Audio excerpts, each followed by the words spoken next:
भइल बारी रे लरे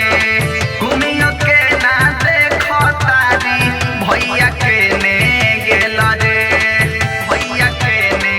गेल रे पाठ बगरी में उजलवा मरी भइल बारी रे लरे घूमियो के ना देखो तारी भैया के ने गेल रे पहिले ही डारब जलवा इहे सोचेली पहिले ही डारब जलवा इहे सोचेली कहाँ लेके बौजी हमर देवघर चलेली कहाँ लेके बौजी हमर बोले बम बोलेली कहाँ दके कान्हे पर बोले बम बोलेली।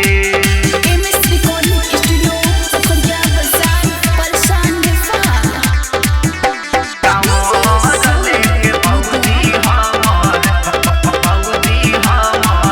बोले बम बोलेली।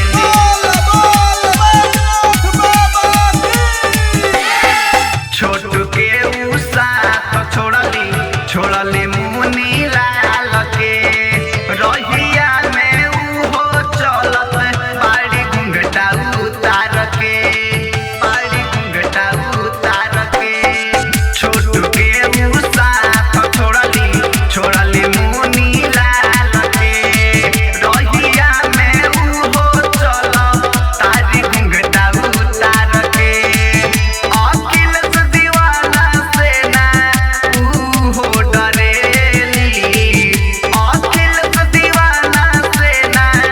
उहो डरेली कहाँ लेके बौजी हमर देवघर चलेली कहाँ लेके बौजी हमर बोले बम बोलेली कहाँ दके कान्हे पर बोले बम बोलेली।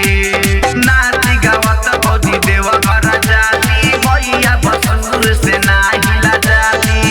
बाबा के बूटी खाके मस्ती में डोलेली बाबा के बूटी खाके मस्ती में डोलेली कहाँ लेके बौजी हमर बोले बम बोलेली कहाँ दके कान्हे पर बोले बम बोलेली कहाँ लेके बौजी हमर बोले बम बोलेली। MS Recording Studio, Pokhariya Bazaar, Palsan Nepal।